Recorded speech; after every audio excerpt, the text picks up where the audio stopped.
You're now watching Wayback Wednesday, sponsored by Flora's Glass and Mirror Company, servicing the area since 1977 with residential and commercial work.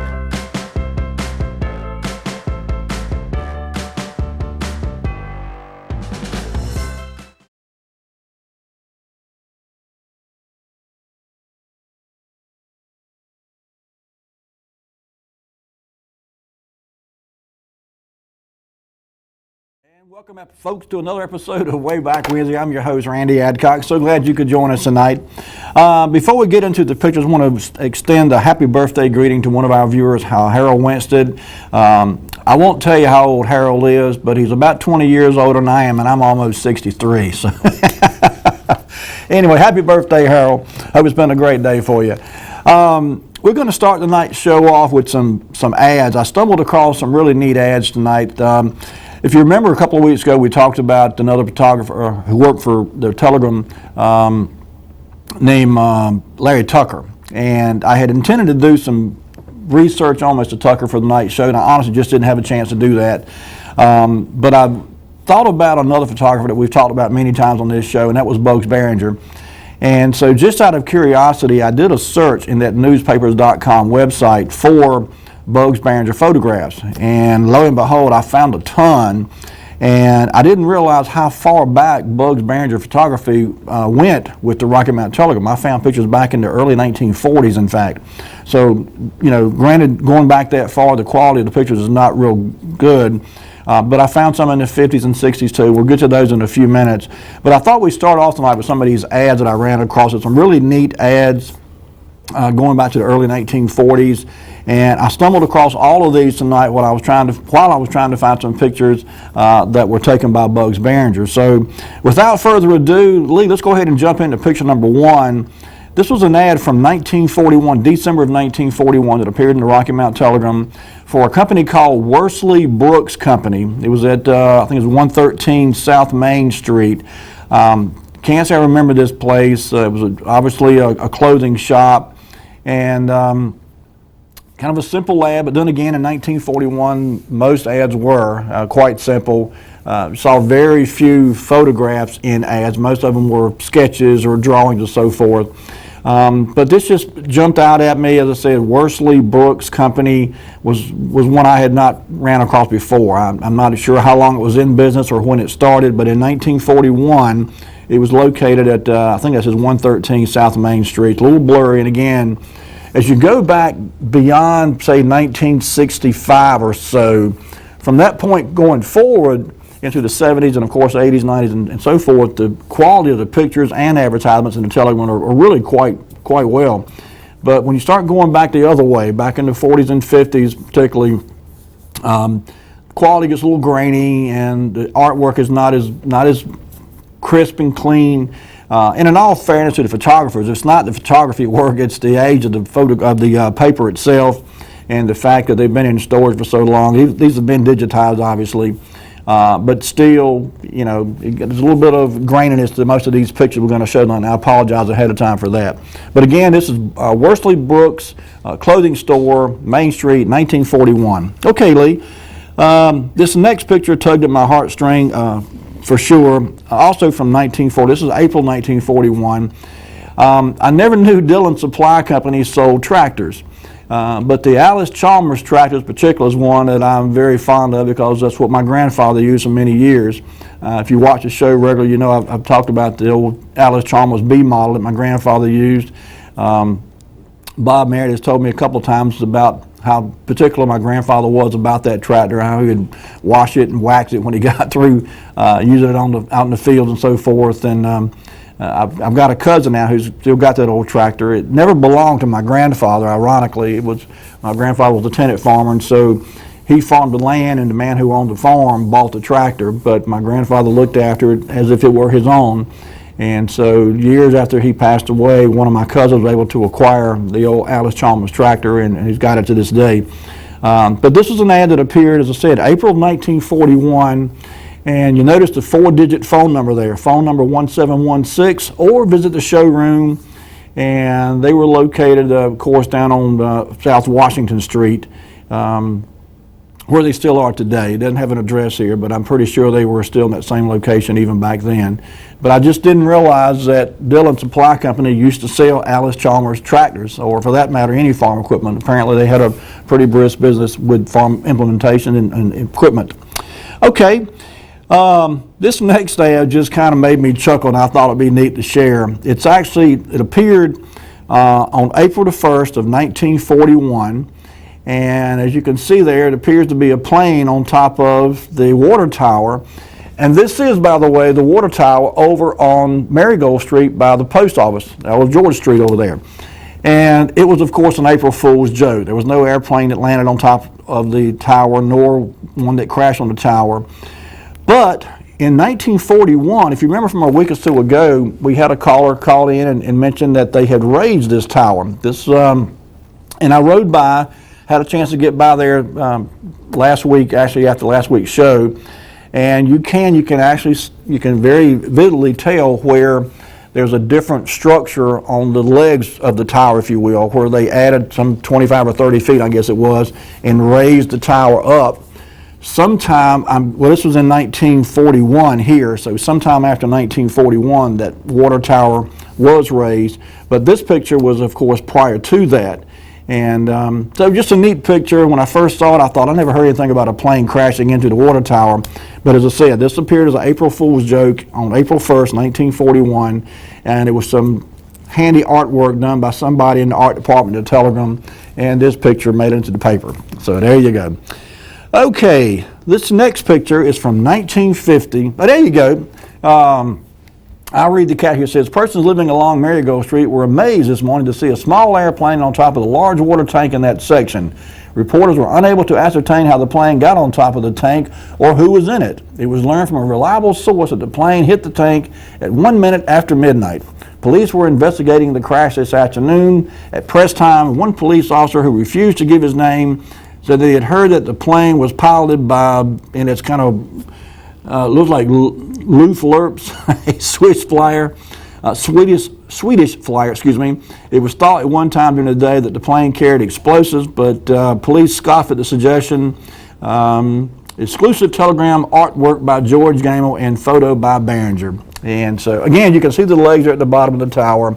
And this was all just an April Fool's joke. Public got a good chuckle out of it, I'm sure. 1941. Okay, now, this next picture, as soon as I saw this picture and saw this young lady's name, I thought to myself, I think I know this lady here. And so on the way to the studio tonight, I'd made a phone call to verify my suspicions, and I believe we're looking at Miss Ethel Hines in this picture. Of course, in 1950, she was Ethel Hardy. But this was an ad that appeared in Belt Tylers, and it says modeling for Belt Tylers. And scroll on down there, Lee, and it's got her name listed down there somewhere near the bottom, I think it is. Yeah, let's see here. Well, it talks about the dress, obviously. White strapless permanent, I can't say, with the organdy with cut work and hand embroidery, wide crimson satin sash. One of many in stock. Our form was ranged from $9.95 up. This one, of course, was $29.50. And is that all of it, Lee? Or maybe her name's at the top of the ad then. Okay, there you go. Yeah, I knew I'd seen her name there somewhere, Miss Ethel Hardy. One of my favorite people in the world, by the way. And so, Miss Hines, if you're watching, hope you recognize yourself there. It's a long time ago, I know. But this was this ad appeared in the Rocky Mountain Telegram in April of 1950 as an ad for Belt Tylers. So, okay. All right, Lee, let's go to the next picture then. And this one is one that I seen, and again, this ad is a little grainy, not the greatest quality. But this is actually an ad for Bunting, Hardy, and Minges, which was, there you go, Lee. If you would now just kind of scroll that down. And it is a little story here on this ad. It says, a slight case of murder. And it says, poor Father Time, practically KO'd and all done with needle and thread. For timely close has derived a new needlework technique that keeps your suit looking young and trim season after season after season.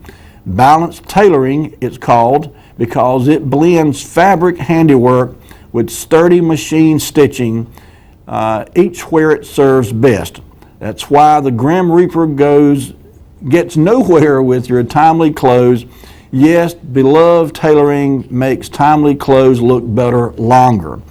And so they're talking about suits. Timely Suits, I guess, was the brand name. And they were running a Christmas special in December of 1941 at Bunting Hardy Minji's men's store. You see their Christmas gifts for men at 114 South Main Street. You know, I don't know how long this place was in business. I seem to recall either hearing about it. I'm not going to say I remember the business because it was well before my time. But I seem to recall hearing someone, family members or whatever, talking about shopping at Bunting Hardy Minji's. And apparently it was one of many men's clothing stores downtown Rocky Mount in the 1940s and even into the 50s, I'm sure. Okay, let's go ahead and lead to next picture then. This is from 1941.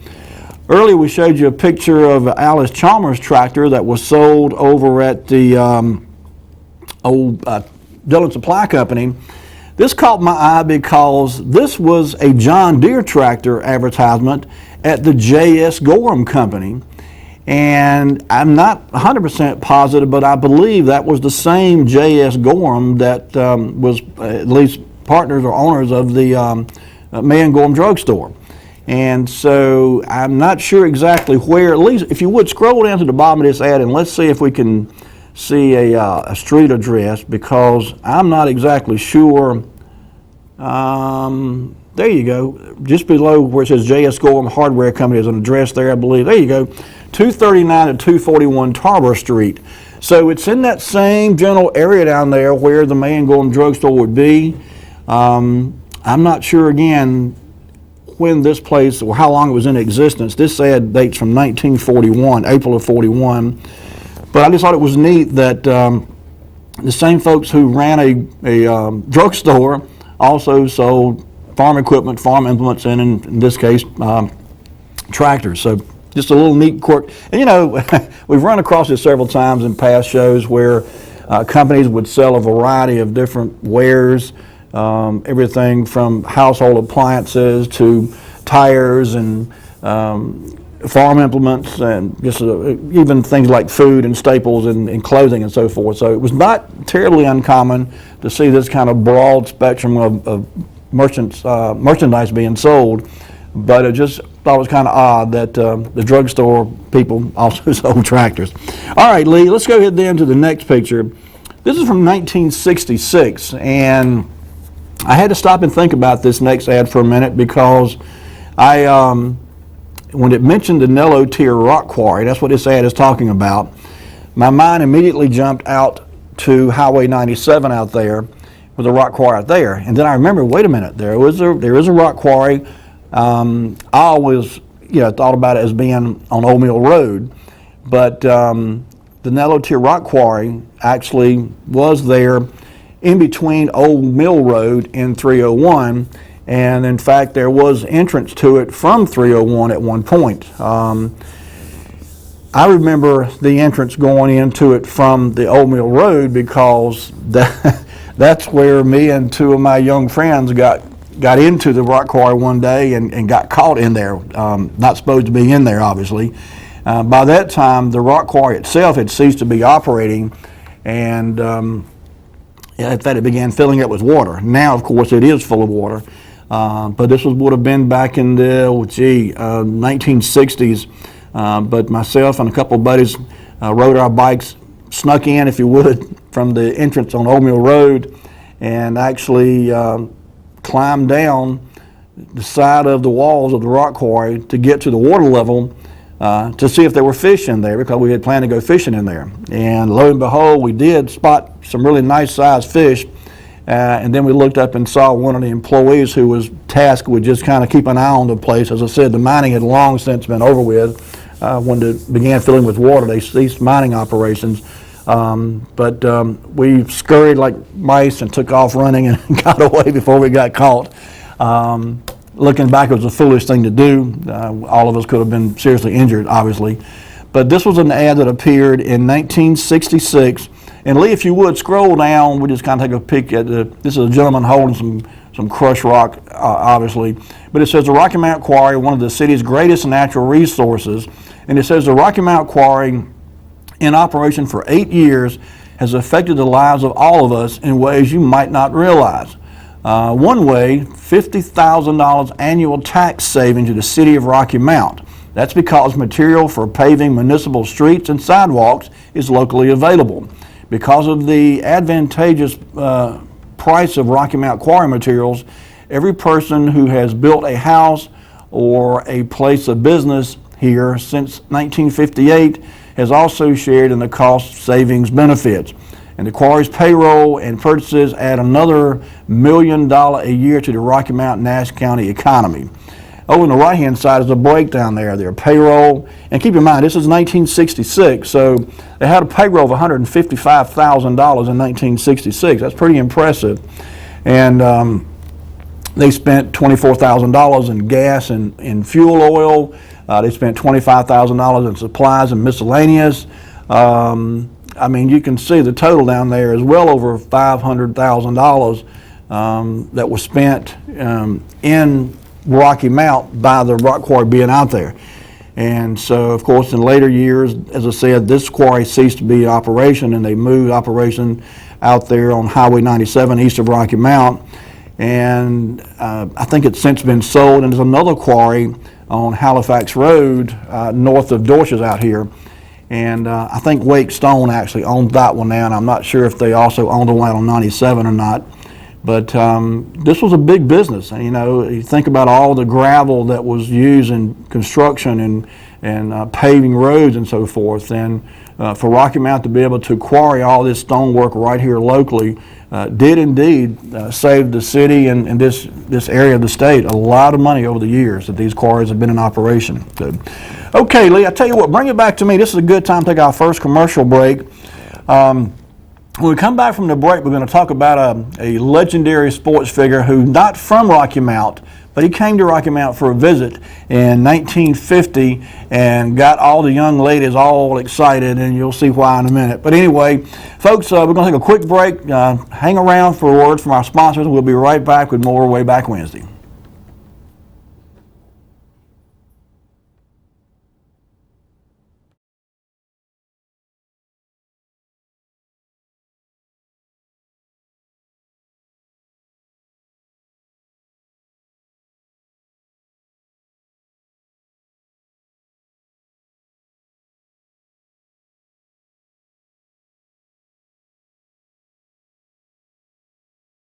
You're now watching Wayback Wednesday, sponsored by Flora's Glass and Mirror Company, servicing the area since 1977 with residential and commercial work.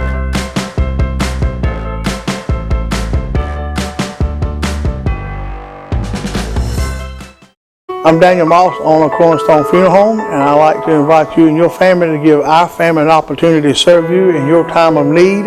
And we offer a full line of funeral services, everything from visitations to graveside services to cremations on site with a live crematory, as well as a banquet hall to meet the catering needs of our families that we serve. We offer catering service. We offer refreshments prior to visitations and services of our family. And we want to invite you to come and experience the difference here at Cornerstone Funeral Home.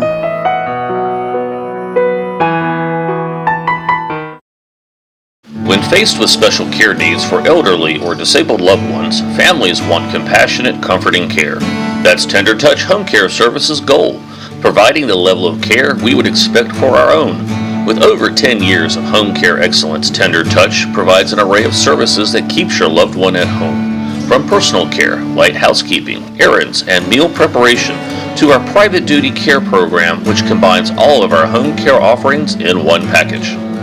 Tender Touch Home Care Services, where your needs are our concern.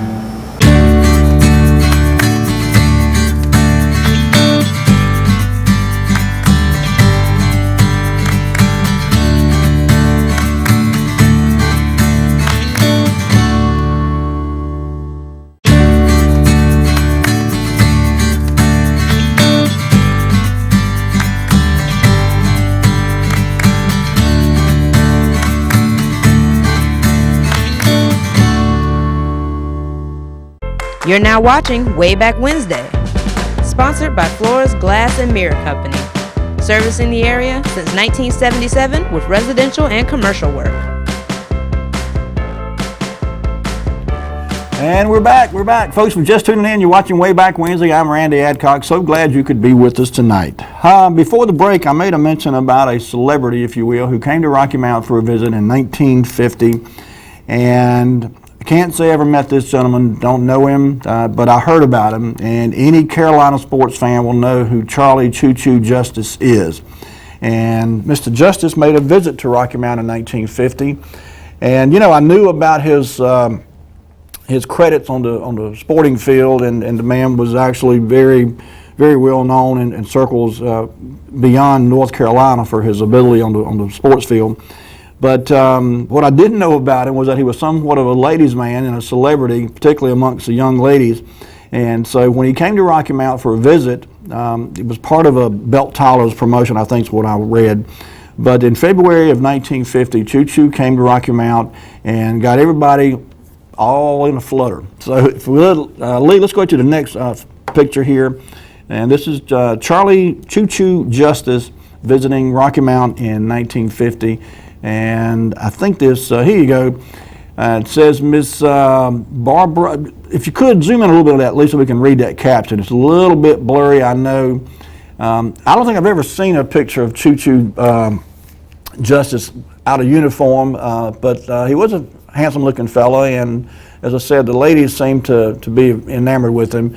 Miss Barbara Rowland drools, and Miss Bruce Carr enjoys it all, while Charlie himself enjoys a Coca-Cola at the press party given by Buck Taylor during Choo Choo's first break from signing over 1,500 autographs. This was a big deal. I mean, over 1,500 people showed up to see Choo Choo Justice when he hit Rocky Mount. And they did a full-page spread on this. Bugs Barringer did the photography work on it. So let's go ahead and lead. There's about 4 or 5, maybe 6 of these pictures in this grouping here. We'll go ahead and go through these. But as I said, this was the next one here. And he signed autographs for young people, old people. Says, big old brown eyes sure watch the birdies through, though Officer Kenneth Sutton tries to make her look at Choo Choo. However, give her a few years and no coaxing will be necessary. Choo Choo was really a sensation and had the patience like Job. So even the young girls apparently were fascinated to a degree. This one particularly was not so much, but others were. And like I said, he made a big splash with the young ladies and certainly the Carolina sports fans too. All right, Lee, let's go to the next one then. And as I said, these were all from the same spread that appeared in 1950, February 12th, 1950. And it says, was it captioned, finally they made it. Mrs. Sam Way, after a long time, heard Sammy and Bobby to the platform. Kids gave Choo Choo pictures, candy, and chewing gum. So everyone came, they mingled, they brought gifts, they received signed autograph pictures. And it was just a big to-do, and as I said, it was all in cahoots with a Belt Tyler's promotion. And I ran across a few other things that were similar in nature to this over the years that Belts will participate in. And so I said, well, let's go to the next one then. We'll just kind of go through these. There's, like I said, about a half a dozen or so of them. And the Telegram made a really nice, there you go. This was an ad that appeared too alongside the spread. They were selling shirts. You can back off a little, this one, Lee. So long sleeve sweatshirts were $1. No, I think the short sleeve shirts were $1. There you go, the long sleeves were $1.65. But Choo Choo sold shirts too. He was just a big deal. And like I said, rightfully so, the man was a superb athlete and did great things while at Carolina. But in any case, when he came to Rocky Mount, as I said, it was a big to-do and brought lots of people out to meet and greet and rub shoulders with one of the Carolina greats. So, okay, Lee, let's go ahead then to the next one. I think there's a couple more in this grouping, and then we'll go on to something else. But, yeah, this is high school having just let out. Many of the lovely ladies took their place in line to greet the Prince Charming of football. In the center is Betsy Kerr, it looks like. Extreme right, Maria Tyler and Mary Ann Broville, it looks like. And again, I apologize. These pictures were not the greatest quality that I'm sharing with you tonight.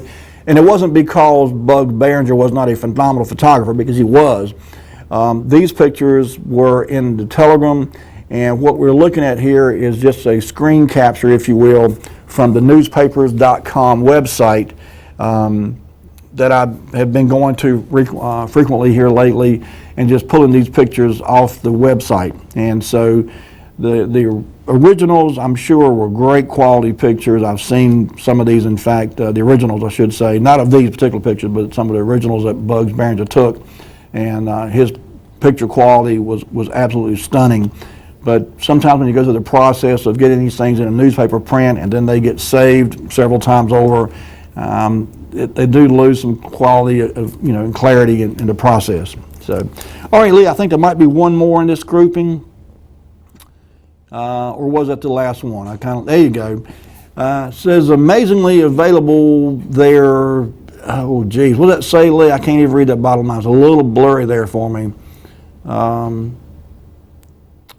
Amazingly available there. Tufts, maybe? I'm not sure. Their turn. Okay. Anxiously awaiting their turn. Shown here a few of the 1,500 fans that sought Choo Choo's smiling autograph. And it just mentions a few folks in the foreground there. But anyway, as I said, this was a big deal. Lots of folks came out. Football fans came out. Carolina fans came out. The ladies certainly came out. The young girls came out. And I think Mr. Choo Choo Justice was well welcomed by Rocky Mount as a whole, and no doubt enjoyed his visit here. Okay, Lee, let's go ahead then to the next picture. This is from 1942. And I remember, we had another picture. I didn't realize we had one more. Okay. This is probably the last one of the month, but again, it's just another. It says Margaret Overton, Bill Tyler's boy shop manager, folds a shirt with Choo Choo's picture. Oh, we got a call. Let's get this call. Hello, caller. You're on the air. Good evening. Good evening. Watching the show and enjoying it. Thank you. But I'm a little disappointed in the city of Rocky Mount. How so? Okay. When I was younger, in my, 30s and whatever, I understood that Martin Luther King gave his I Have a Dream speech for the first time in the city of Rocky Mount. That is correct. Is that right? Yes, sir. That is correct. Absolutely wonderful. Yep. Okay. I didn't know if you were aware of that or not. Yes, sir. That has, and I'm not sure it was the exact speech. I understand it was kind of a testing the waters kind of speech, but the gist of the speech, the I Have a Dream speech, was indeed first previewed, if you will, or revealed to the public right here in Rocky Mount. That is true. That is great. Okay, well, watching the show, love it. You have a good day. Thank you, sir. Same to you. Have a good night. Okay. All righty. So anyway, Choo Choo came, Choo Choo visited, Choo Choo got lots of love and admiration from lots of folks, and then he went on his merry way and continued to have a great success on the football field. But it was a big time had by all, February of 1950. Okay, Lee, let's go to the next picture then. And many of you may remember this old building. It was what we call the TB hospital when I was a boy over in Wilson. In fact, my grandfather spent some time over here as a young man.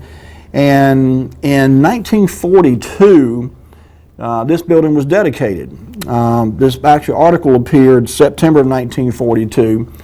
And I'd seen other pictures of this sanatorium. This was the first one I had seen that appeared in a paper. And like I said, this was actually in the Rocky Mount Telegram. It said the hospital cost approximately $500,000 to build. In 1942, that was a tremendous amount of money. I mean, this thing must have been absolutely state-of-the-art when it was constructed and initially put out there for use by people suffering from tuberculosis. And I'm not sure how long it operated as a TB hospital. I think in later years it became a home for people who were hearing impaired, deaf mutes. I've heard the term used in the past, but and I'm not sure what's used for now. I think part of the building, if not the whole thing, may still, but I've been by there recently, but I really didn't notice. But it was right on 301, and as you're coming into Wilson from Rocky Mount on the right-hand side, and it was obviously a well-built facility. You know, the money was certainly $500,000 again in 1942 was a tremendous amount of money. So it was I'm sure no expense was spared in putting this thing together. And it operated for many years, providing a great service not only to the city of Wilson, but to the entire eastern part of North Carolina. So, all right, Lee. So let's go ahead then, if we can, to the next picture. And there was a couple of pictures that I stumbled across, and the first one caught my eye because I saw a name in the caption. And this is actually from 1956, and I'm going to show you two pictures. And I got out of sequence here, so there's going to be a out of place picture in between these two. But this is the first one. This is from 1956. This is August of 1956, and this is the American Little League All-Star team from Rocky Mount. There you go, Lee. I wanted to read these names. I'm sure some of you will recognize some of these names. One jumped out at me immediately. I'm going to get this call. I'll be right back. Hello, caller. You on the air? Hey, Randy. Oh, back to the TB sanitarium. Yes, sir. That now is North Carolina. Daggone, I can't even think of it. But anyhow, it's Longleaf Neuromedical Treatment Center now. Okay. It is a hospital for a lot of mentally ill people and people that just don't have anywhere else to go. Okay. It's 240 beds. Wow. And it has a 40-bed self-contained Alzheimer's unit. No kidding. I didn't know that. I'm glad you told me that. That's interesting. Sure is. I retired as a carpenter and locksmith from over there back in 2016. No kidding. Okay. Yeah, I spent 12 years over there, and it's a sad place to be. I'm sure it is. The people that live there, they're well taken care of, but nonetheless, it's a sad place for them to be. But it's still in operation. That's great to know. Okay, buddy. Thank you so much for sharing that with us. I appreciate it. Yes, sir. All righty. Have a good night. Okay. In 1956, there were two All-Star teams in Rocky Mount, American League and the National League. This was the American League All-Stars, and I'm going to read these names to you. I'm sure you'll recognize some of these, if not several of them. Bottom row left to right, Steve Cherry, Ed Pullen, Jerome Hodges, Mike Pierce. Second row, Bill Campbell, Alan Lewis, Danny Talbot. Danny went on, obviously, to have a spectacular career at UNC. Well, this was Little League, so after Little League, he would have made a name for himself at Rocky Mount Senior High School in all three sports, football, baseball, and basketball. Left senior high, went to Carolina, had a phenomenal career there. Again, football, basketball, baseball. Left there, went on to play pro football for a while, too. But anyway, Danny Talbot there in the second row, and then followed by Ronnie Ruffin, Joe Williams, and then the back row, manager Art Heath, Glenn Braswell, Melvin Hicks, Fred Fuller, Bill Joyner, and assistant manager Bob Carpenter. This was the first time I'd ever seen this picture, and I got a kick out of it because, like I said, I knew Danny Talbot, great man, and just a heck of a nice guy, too. And I knew all about his exploits at Rocky Mount Senior High and at Carolina. I did not realize he was an All-Star Little League baseball player, too. But in 1956, he was on the Rocky Mount All-Star team for the American League. Okay, Lee, let's go ahead. We're going to get one that's out of place here. This is my fault. We'll come back to the baseball. Well, there you go. You helped me out, Lee. Appreciate that. This is the National League All-Stars. As I said, there was an American League and a National League, and this was the National League group. And again, this was from August of 1956. And these young fellows, bottom row left to right, Steve Batt, is that right? There you go, thank you, Steve Bass, okay. Benny Phelps, Don Taylor, Robert Smith. Second row, Joe Merle, Willie Maples, Timmy Davis, Gray Perdue, Billy Newsom. Back row was Dennis Newell, Ronnie, looks like Isgett maybe, or that could be Leggett, hard to tell. Pete somebody, and Wayne Dunn, manager Paul Birchfield. So, you know, these young fellows certainly had a tremendous year, and to achieve this kind of recognition was certainly something impressive to say the least. August 1956, Rocky Mountain Little League, National and American League All-Stars. Okay, Lee, let's go then to, I think, there you go. This picture here was from 1942, and it's a poor quality picture. I apologize again, but you got to remember, back in the 1940s, newspaper print quality wasn't very good anyway. The original picture, I'm sure, was much better. It probably even looked better when it was first appeared in the paper. But this is Mr. William Soden Sr. Now, those that watch the show regularly, you're familiar with the Soden family name. We've talked about some Sodens several times on several shows in the past. But in 1942, Mr. William Soden Sr. was 88 years old. And the caption reads, William Soden Sr., one of Rocky Mountain's best-known citizens, celebrated his 88th birthday last night at his home. He had a cake with all the trimmings, and the 88 candles made quite a bright light. Mr. Soden came to Rocky Mountain in 1866 from Newark, New Jersey. Only members of his family attended the birthday celebration. Mr. Soden was one of the original members of the Rocky Mountain Fire Department and is now an honorary member. And again, this is another photo by Bugs Behringer. So I didn't realize how the family of the Sodens came to Rocky Mountain until I stumbled across this picture today. But they certainly, he and his sons had a long and storied career in Rocky Mountain in business and in the fire department. And so if you thought you'd heard that name before, you certainly have, because the Soden name has been in Rocky Mountain for many, many years, going back to 1942 in this picture, though he himself came to Rocky Mountain in 1866. So, okay.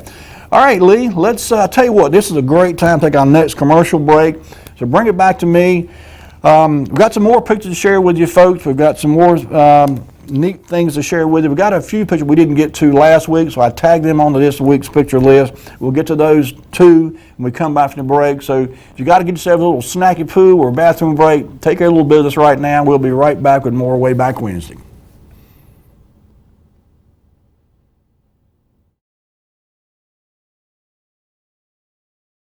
You're now watching Wayback Wednesday, sponsored by Floors Glass and Mirror Company, servicing the area since 1977 with residential and commercial work.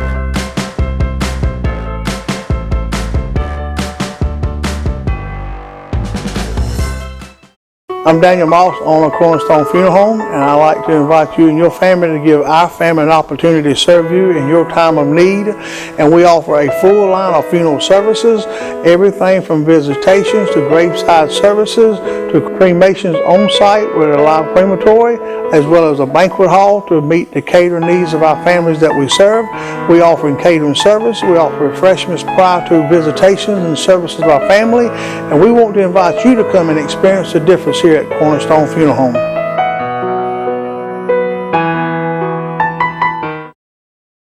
When faced with special care needs for elderly or disabled loved ones, families want compassionate, comforting care. That's Tender Touch Home Care Services' goal, providing the level of care we would expect for our own. With over 10 years of home care excellence, Tender Touch provides an array of services that keeps your loved one at home. From personal care, light housekeeping, errands, and meal preparation, to our private duty care program, which combines all of our home care offerings in one package. Tender Touch Home Care Services, where your needs are our concern.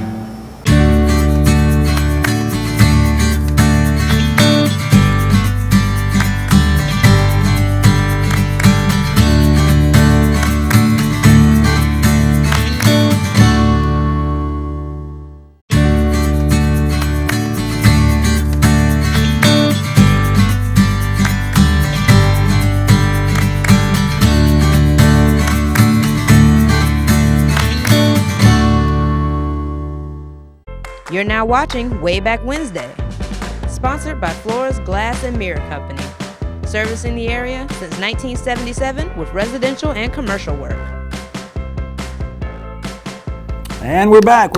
Folks, if you just tuned in, you're watching Wayback Wednesday. I'm Randy Adcox. Glad to have you with us. You know, I mentioned several times about the newspapers.com website. I have absolutely fallen in love with this website. And it's so neat to be able to go back through the many years that this site covers and read articles and see pictures and look at advertisements. It kind of makes you want to do some time travel and go back and visit some of these places. I mean, it's a great source of history, and I get lost sometimes in these pages of these old newspapers, and it's just really a neat way to kill a few hours if you've got a few hours to kill. During the 1940s, of course, the country was at war in World War II, and Bugs Behringer was certainly active taking pictures, and I found a lot of war pictures from the 1940s, from 41 all the way to 45, and he didn't take them all, but I did find quite a few. But in addition to the stories about the war effort and what was going on with the war, and certainly those who were killed and missing and so forth, the horrors of war, if you will, it's a neat snapshot at what was going on in the country and how the country was dealing with the war, and how everyone's life had been literally turned upside down as rationing went into effect of everything from rubber for tires and metal, because all that materials were being used for the war effort. And so kids were being taught things in school that they weren't taught prior to the war and have not been taught since in many cases. But I ran across a picture from 1943, March of 1943, when Rocky Mount had a newly put together Civil Air Patrol. And this was a neat thing in so many ways, but some of the people who were behind putting this together, I think you'll recognize some of these names. So Lee, if you would, picture number 19 is a Rocky Mount Civil Air Patrol that was put together, as I said, in 1943, partly because of the war effort, I'm sure. And Lee, can you get me to those captions? There you go, it's at the top. And it says, Civil Air Patrol formed in city. A squadron of Civil Air Patrol cadets has been organized at the municipal airport under direction of the Civil Air Patrol officers in this section. The cadets are being taught, infantry drill, first aid, radio, map reading, guard duty, airport protection, and poison gas, knowledge of poison gas. The cadets will soon appoint their own officers and operate separate from this Civil Air Patrol. One of the names that jumped out of me is a list of people here. Captain J.D. Winstead. And Mr. J.D. Winstead was a well-known local pilot. He was also the owner of Auto Parts store here in Rocky Mount down on Washington Street.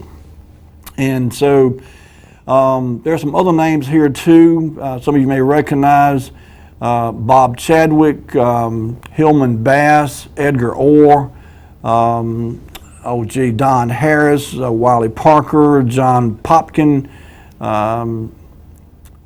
and some of these I can't read, a little blurry here, and writing is not too clear too. There you go, that helped, thank you Lee. Earl Mintz, John Lawton, A.J. English, Earl Ayers, Leon Robbins, Neverson Booth, Russell Braswell. But, this was something that came about because of World War II. And for many years, the Civil Air Patrol, all over the country, in fact, had, young people signed up, and they worked around airplanes and worked around airports and did things from cleaning planes to maintenance and so forth.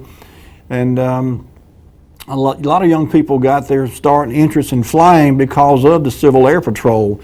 I don't know if Rocky Mount or anywhere close to us now has a Civil Air Patrol. I've not even heard the term in some time, so I'm not sure that there's an active Civil Air Patrol in the area. Maybe someone knows. If you do, give us a call. 407-1111 is the number. But I just thought it was neat. When I saw J.D. Wentz's name, that jumped out at me. And the fact that all this came about in a time of war, when it was certainly likely, if possible, if not likely, that many of these young men could end up going off to war and not coming back. So while they were preparing here at home, it's certainly likely that some of these ended up in war and probably some did not make it back. Okay, Lee, let's go ahead then to the next picture. In 1950, the Rocky Mount High Knocker won a first award, and this was the first time they had won this particular award. But a couple of names that jumped out at me immediately. Number one, Miss Alma Murkison. Many of you remember her, longtime educator in Rocky Mount City School System. And Bobby Gorham. In 1950, Bobby Gorham was the editor of the Rocky Mount Senior High Knocker yearbook. And I never knew that. Bobby Gorham, of course, of Tarrytown Mall fame and prominent local Rocky Mount businessman for a number of years here. And as I said, Miss Alma Murkison was still dealing with the Rocky Mount High Knocker when I came along in the 1970s. And so I'm not sure how much longer after I left Rocky Mount Senior High that she was still involved with the High Knocker, but she was a legend in circles of the Rocky Mount High Knocker for many, many years. And as I said, this was the first award that they received of this caliber. And they went on years later to receive many, many awards. The Rocky Mount Senior High School High Knocker has been used as an example many times over the years as the proper way to put together a yearbook and a classic example of a great effort by a combination of faculty and students working together to produce a really high quality yearbook. So kudos to Rocky Mount Senior High's High Knocker staff currently, but over the years as well, and Miss Alma Murkison was certainly a large part of that success. Okay, Lee, let's go ahead then, if we could, to the next picture. And this was an ad that appeared in 1942, and as I said, during World War II, the whole country was adjusting and adapting and coping with just a multitude of things because of the war effort and because it was taking so much. The country was having to put so much into the war effort. As I said, rationing of everything from tires to sugar to metal. And so this ad appeared from the Office of War Information in November of 1942, and it says, the headline says, "Choose cold or comfort, but make your choice now before bitter weather comes." And so it goes into, Lee, if you can zoom in a bit here, it's just a picture on the left there shows a little old lady huddled all up, about to freeze. On the right, she's much better. Let me get this call here, we'll come back to the picture. Hello, caller, you're on the air. Randy, I have a piece of information to give you on that. The first boy you mentioned a while ago with the ball team Was Ronnie Eskett. Okay. He would be about 78 now if he was, and I'm assuming he's still living. Okay. The other one was the military guys, A.J. English. Mm-hmm. He was missing in action, and matter of fact, his name is on the courthouse in Nashville of Nash County. No. They were missing in action. Wow. Okay. I seemed like I'd heard that before. I'd forgotten it. You just told me that again. Wow. I appreciate that. Just another piece. Mac English, I think he calls in every now and then. Mm-hmm. And Mac's daddy and AJ's daddy were brothers. Okay. I didn't realize that. Well, that's Okay. all right, buddy. Thank you. Right. Have a good night. Okay.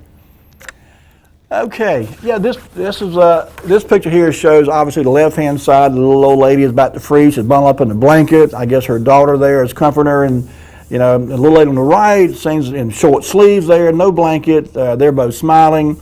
And so the article or the ad says 8 ways to keep comfortable with less fuel. And number 1, of course, is dress warmer. Lee, can you zoom in a little bit more on that? I'm not sure if it'll be any clearer, but if you can zoom in just a bit more. There you go. Dress warmer, number 1. Maintain 65-degree day and 55-degree night temperatures. Reduce open air intake at night. Draw window shades. close off unused rooms and heating equipment, clean, tune up your heating plant, weather strip windows and doors, close all heat leaks, install storm windows and doors, insulate attic floors or roof. Call local dealers now. They can help you decide what supplies and services are needed for your home. So again, this was all part of the war effort. This was put out by the Office of War Information Office, and the whole point was, we need all the available resources to support our war effort. And so therefore, if you're a little bit uncomfortable at home, here's some things you can do to better equip yourself, because we're in a war for the long haul. And this was the way of life for, obviously, from 1941 to 1945 for the duration of World War II. And I think sometimes people who did not live through this war have a hard time understanding just what kind of sacrifices that the entire country went through during the time the war was ongoing. So something to think about there. Okay, Lee. I mentioned at the top of the show that I had a few pictures left over from last week. It was only 4 or 5. We'll jump on those right quick now. And these are in no particular order and no particular logic to them. They're just pictures I found online and wanted to share them with you. This was opening day of the West Ridge Pool in July of 1967. I never went in this pool. I was, frequently at the Sunset Park pool, but I knew friends who were members over at the West Ridge Pool, and certainly they all look forward to opening day every summer when the pool would open up, and kids would, and adults too for that matter, would hang out at the pool and spend long hours in the summertime at this pool. So it was a popular place for many, many years. I understand the pool was still there. I'm not sure now if it's still a membership-only type club, pool operation. I think it is. I've not been over that way in some time, but in 1967, this was the opening day. Not the original opening day, this article appeared in 1967 and saying this was the opening day for the pool. That pool held 170,000 gallons of water, so pretty good sized pool. All right, Lee, let's go ahead then to the next picture. And this was from February 26th of 1965. And if you notice at the bottom it says Fuller's SO on Church Street, and the sign was overturned by the wind. In the background, you can see the Builders Federal Building there. I believe, and of course, on the corner, you see that clock.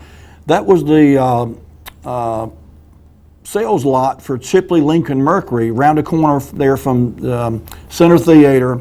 And of course, you're kind of looking north here on Church Street. I remember when I was in high school, I worked at Chipley Lincoln Mercury, and I remember that clock being across it. It was a Pepsi-Cola sign, as I recall, if I'm not mistaken. That corner lot there would have been where, like I said, where Chipley's Lincoln Mercury car lot was. But anyway, this storm blew through in February of 1965. There were several pictures. I only grabbed this one, but there were several pictures that appeared in a spread that year, in that issue, I should say, of the Telegram. And there was a lot of damage. It wasn't a hurricane or anything like that. It was a pretty severe summer thunderstorm, I guess, or winter storm blew through and just wreaked havoc all over town. Okay, Lee, let's go then to the next picture. This was in 1967, and many of you may remember this, Womack Electronics here in Rocky Mount. And it says, Ms. R.C. Fields, wife of the manager of Rocky Mount's Womack Electronic, pulls the card that for Mr. and Mrs. Joe Kiley of Lucama means a trip to Canada. So Womack Electronics here in Rocky Mount had a competition, and the winning winning ticket won a trip to Canada.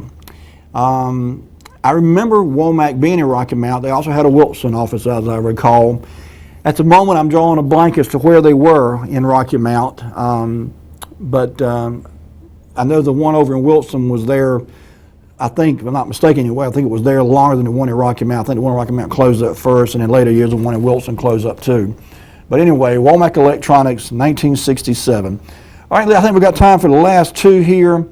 Number 25, this is a picture that was standing under the power plant tower in 1965. Oh, we got a call. Let's get this call. Hello, caller, you're on the air.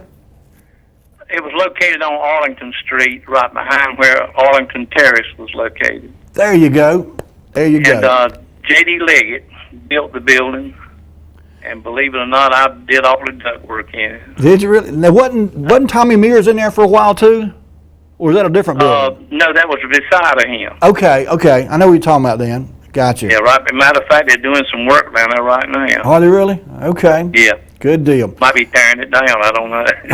I hope not, but that's going on all over town, it seems like. That's right. All right, buddy. Thank you here. Bye. Have a good night. Okay. Yeah, this picture was taken standing on the ground looking up at the water tower. And it says it's a far piece to the top of the, there you go, thank you, Lee. It's a far piece to the top as this photographer stands at the bottom and aims for the top of the smokestack at Municipal Power Plant. When the chimney was built, Rocky Mount proudly proclaimed it to be the highest structure in the area. Wilson later built a chimney and added one more row of bricks so it would be taller. However, the Wilson chimney has since been torn down. So how about that? Wilson tried to outdo us by adding one more row of bricks, and now theirs has been torn down. I think I know where that chimney was in Wilson because I was over that way not so long. I think it's down a few blocks from downtown Wilson where that old chimney was. But in any case, ours is still standing, so yay for us. All right, last picture tonight, Lee. I think we've got time for just one more. And this is outstanding students received car keys in January of 1965 from Bel Air Chevrolet. The winners for January are Wallace Daniel Stallings of Rocky Mount Senior High and Willie Ray Taylor of Booker T High. They are being presented their keys for their Corvair Monza by Don Bullock Jr., president of Bel Air Chevrolet Company. Obviously, this is when they were on 117 South Church Street, where the Bel Air Arts Center is now.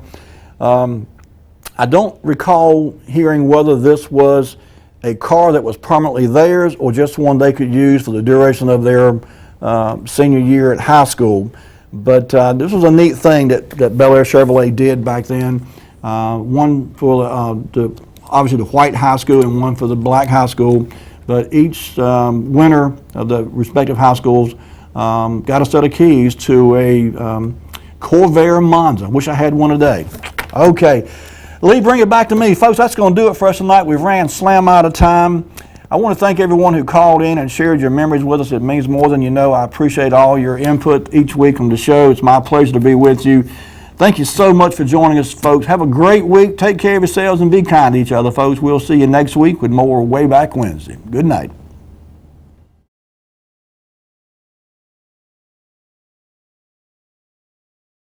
You're now watching Wayback Wednesday, sponsored by Flora's Glass and Mirror Company, servicing the area since 1977 with residential and commercial work.